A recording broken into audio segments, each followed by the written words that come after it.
All right, so we just got back from the ALTA X shoot, and we used this Phantom VEO flying underneath the ALTA X, and a couple people have been wondering how we set that up to remotely trigger, so I was going to talk through it today just so people that want to replicate this setup can do so. So we've got, coming to the store soon, we've got a trigger cable for the Phantom VEO and just the regular Phantom. So this plugs into our cam port and will allow you to trigger. I wanted to have a little bit easier setup, so I actually modified our cable to provide power to the camera as well as trigger, and I'll show you what that cable looks like in just a second.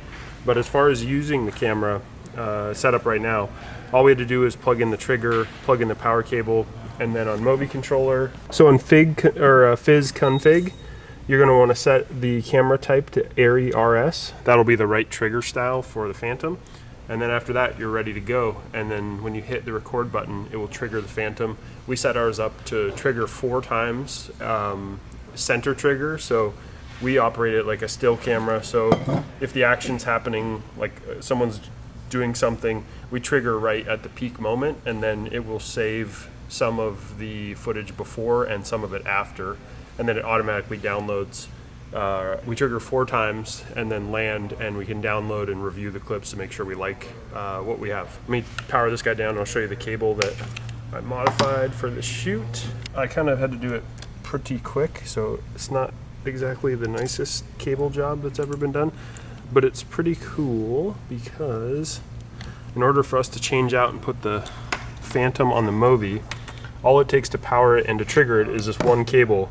So the normal Phantom cable just triggers, but I modified this one to add a D-tap to it, and this is the custom wire protective substance known as hot glue that I learned from Daniel Riley from RC Test Flight. This is how you keep your things very, very safe when they're going to go into battle. So this powers and triggers the Phantom.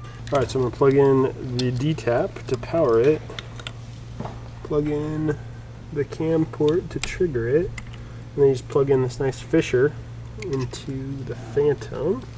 Pow! Good to go. The VEO is super small, really lightweight, easy to work with. Was completely reliable and awesome for us. So it was really fun to work with. Just fly, trigger, and get 1,000 frames a second. And how heavy is it, you might ask? It is 20 pounds. And we'll show a bunch of the shots that we captured while we were on the set. So thank you.